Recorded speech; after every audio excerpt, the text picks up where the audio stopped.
Can Elon Musk Starlink help find the crew that's near the Titanic wreck? Let's dive in.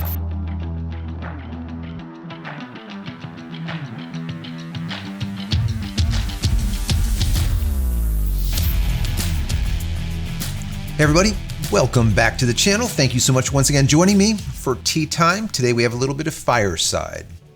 That smokiness, guys. I hope you're joining me with your cup of tea, maybe a cup of coffee, hanging out, talking tech, talking photo, talking video. Today is kind of a photo, video, news, story, tech kind of thing. And it kind of has to do with SpaceX Starlink, but it has to do with Elon Musk as well as submersibles and these people, this crew of 5 that went out to go see the watery grave of the Titanic. And it's all in the news. And there was a couple of articles out there that were saying that Elon Musk might be able to help them locate this ship. And I was reading through it and I'm like, can he? I want to get into it a little bit with you guys. I think it is a very interesting story, a sad story, but I'm going to dive in a little bit deeper than most of the articles have. And the reason being is I read all of them and I did some more research, as I always do. We always go deeper on this channel, right? This channel has always been about the why, not just the how things happen or how things work, but why they work. That's very important. So I want to dig in a little bit into this story. So before I go in too deep, I want to say that if you haven't downloaded any of my ebooks, go check them out. They are free. Go to JCristina.com/books. Also, if you just wanted to say thank you for all of my hard work that I do on this channel, there is a thank you button that you can click down there. Click on that. Give $1 or $2. That'd be great. If not, that's fine too. Consider becoming a member of the channel. That would be even better. Also, if you enjoyed this content, even in the least, throw it a thumbs up. That'd be very helpful. Also, if you're not already subscribed to the channel, consider doing so and then click this little button over here, the notification button, so when I go live or when a new video comes out, you'll be notified of it immediately. Also, if you need a VPN or faster internet or maybe more reliable internet, go check out the nice folks over there at Speedify. I've been using them for over a month now, and they've just been doing a fantastic job. They gave me a promo code which will give you 20% off, which is JCristina, or you can just click the link down below and get that 20% off automatically. Anyways, let's get right into this story. So let me start out with what the heck is the Titanic if you don't know. Most everyone has heard of it, but if you don't know, it was a ship that was considered unsinkable that launched right around, I think it was 1912, right around that time. And there was 2,200 people on board.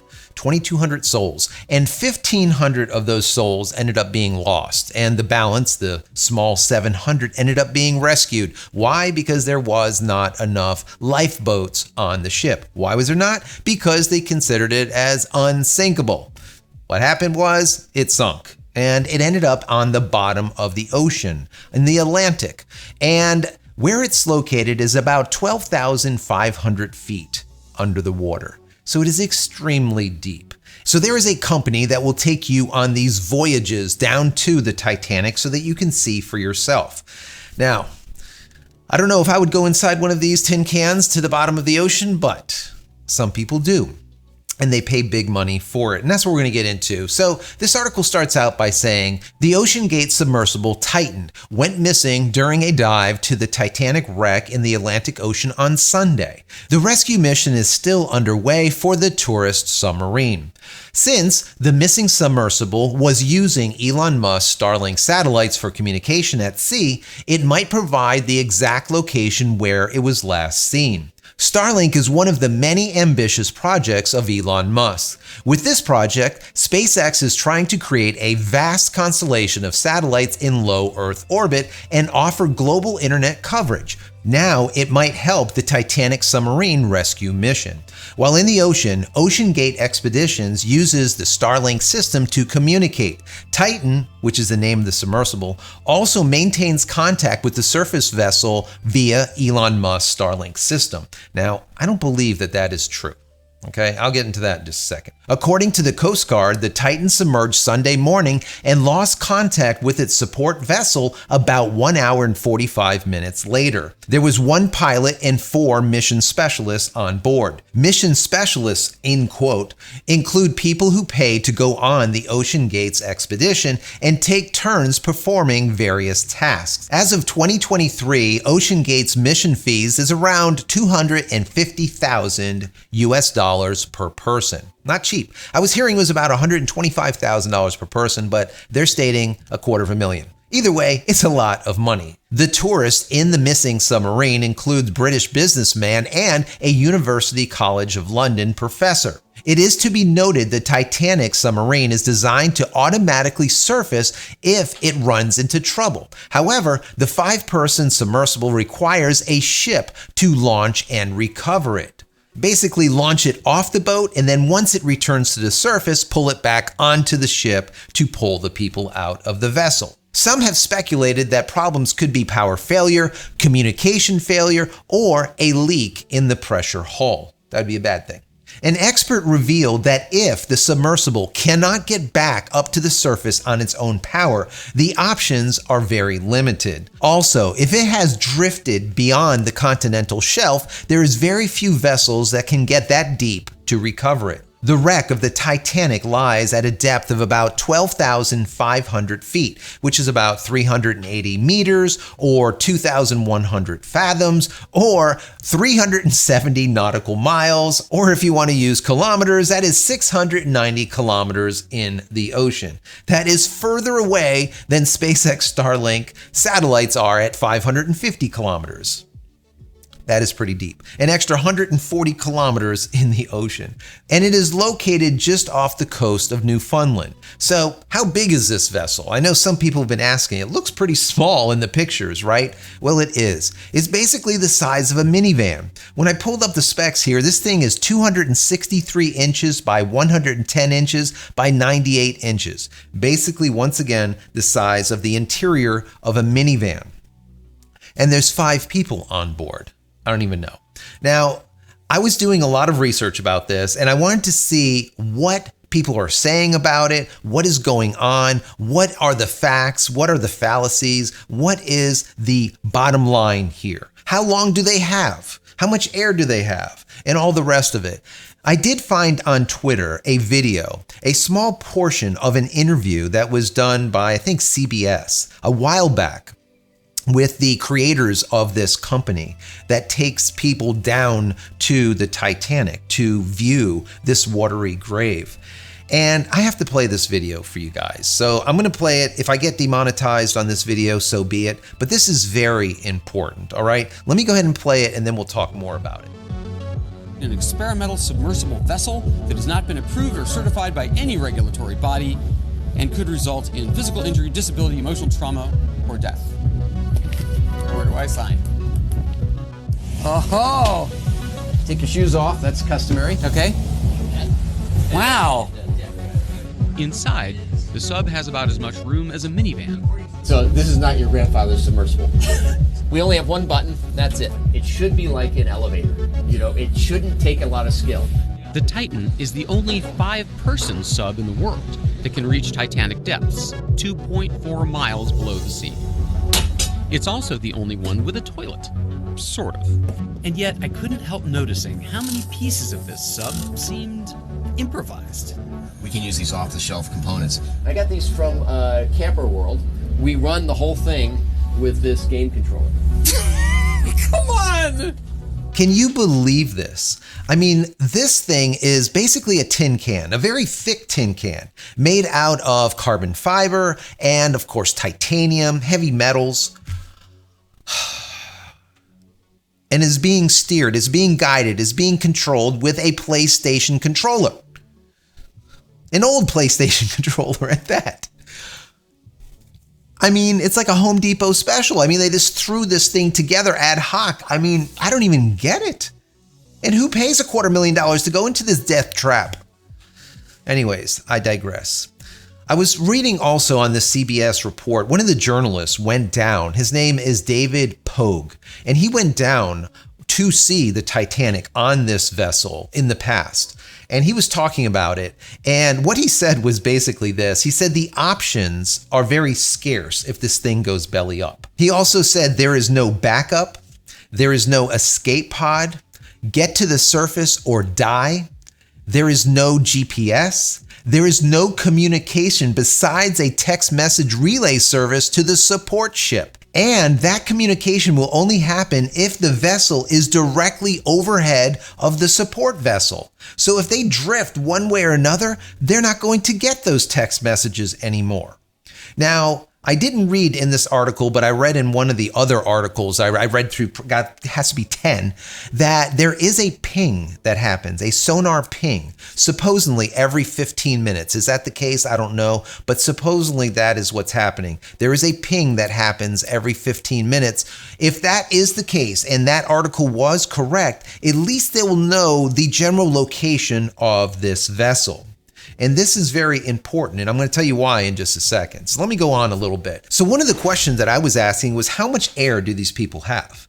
And what I found was that the vessel is able to house 96 hours of air for 5 people. So I did the math, of course, as I do, to figure out how long do they have.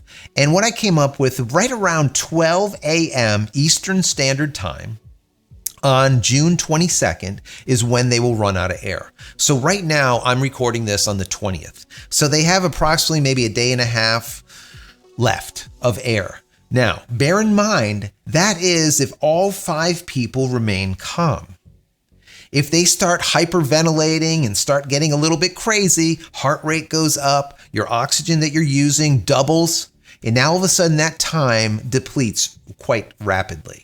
So let's hope that all 5 of these souls can remain calm in this situation. If it was for me, I would lose my shit. So I would not remain calm, and I would use all of our oxygen and we would die even quicker. Am I claustrophobic? Kinda. No, but yes. When I saw this thing, I mean, this is just a small, tiny tin can for 5 people to be on board. And then when they drop you in the ocean and they seal you in this thing with no escape pods or anything, and you're just falling 12,500 feet into the ocean, I don't know. Anyways, I also read that retired UK Navy Rear Admiral, his name is Chris Perry, I believe, he told Sky News that even locating the missing submarine will be, quote, a very difficult operation. The actual nature of the seabed is very undulating, which basically means that there's a lot of smooth highs and lows to the topography, which will make it very hard to find anything using, remember, sonar. It is 100% inky black, pitch black. You can see absolutely nothing. So what this means is you have to go by sonar to find a specific target, let's say, move to that target, and then put on those floodlights, and those floodlights only go so far, only so many meters out. And God forbid there's a whole bunch of silt in the air or in the water. You can see basically nothing until you're right up on the submersible, if you actually found it and not just simply a piece of the Titanic, because there's strewn all kinds of pieces everywhere down there. Anyways, I'll get into that in just a minute. He also said, quote, so trying to differentiate with sonar in particular and trying to target the area you want to search with another submersible is going to be very difficult indeed. He also stated that the vessel is 11,000 feet deeper than the deepest successful undersea rescue ever done. So you're looking at now 11,000 feet deeper than anything has ever been rescued before. That is incredible, absolutely incredible. Now, we do have major advancements in technology. So is it possible? Yes. So it's not time to lose hope. And there is still at least another, let's say, day and a half, 2 days of air left. But once again, that air is in short supply, especially if people start getting a little bit crazy, hyperventilating, and losing it like I would. So coming full circle, how can Elon Musk help to find the crew of the Titan, that submersible that went down to the Titanic's watery grave? And to be honest, I don't have an answer to that. And all of the articles that I've read about this don't have an answer either. So I did a little bit more research, and what I found was I was just trying to figure out how deep can Starlink or any satellite see into the water. Do they only see topography of land and ocean and that's it? Or can they actually see into the water? And what I found is the maximum that they can actually see or judge depth, let's say, into the ocean is about 45 meters. 45 meters. This vessel is at like 690 meters. So that is going to be absolutely useless. So as far as Starlink helping, it can probably only help by showing the exact location where the ship was at the time when it actually delivered the submersible into the ocean. The exact location. And that it can do within feet. So that is helpful. But the question is, did that submersible drift off path? If it did, remember the text messaging and that communication with that support vessel is gone also. Because remember, like we said, it needs to be directly overhead. So the only real way to find this submersible is through sonar. And that would be sonar not just from the surface of the ocean, but deep within the ocean. Meaning that they're going to need to send maybe a nuclear submarine down there, something that is going to be able to be down there for a long period of time, scan the region through sonar for anomalies that they can actually send other devices down there, other submersibles, maybe submersibles that have cutting tools. Maybe the ship actually got stuck on a rope or on the side of the Titanic or stuck on another piece of metal. Who knows? And if that is the case, it cannot get itself loose, and that means it won't be able to come up. So maybe sending something down there that can kind of dislodge it or cut a piece or something like that. Remember, there is two parts of the Titanic when it broke apart. And these two parts lay about 2,000 feet apart alone, just the two parts. Where are they located? At which part? I don't know. Remember, like I said, when it's going down, it doesn't go down a perfect straight line down. There are ocean currents, right? And when it gets down to the ocean floor, remember, it is very, as they call it, undulating. So there's a lot of highs and lows, and there's pieces and parts and junk and all kinds of other stuff. To be able to find that little tiny bathtub, or as I called it, a minivan-sized little capsule, is going to be like finding a needle in a haystack. It's not going to be easy. So, my hearts go out to the families of these people. For me, obviously, I would never go down there because that's just not me. But there's a lot of adventurous people that say, you know what? I want to go and see. I want to travel to the depths. I want to travel to the edge of the continental shelf and not fall off. Because once again, if they did fall over, let's say, and go lower than that 12,500 feet, chances of rescue is basically nil. At least if they did end up in the location of the Titanic, we can send submarines and submersibles to that location to see, once again, if there's any anomalies in the location using sonar. Is anything there that shouldn't be there? And then triangulate that location and then try to perform some type of rescue. But like I said, this would be a rescue that would be 11,000 feet deeper than the deepest rescue ever made. So once again, my heart goes out to these people. I'm hoping for the best, but can SpaceX, Starlink, or Elon Musk help?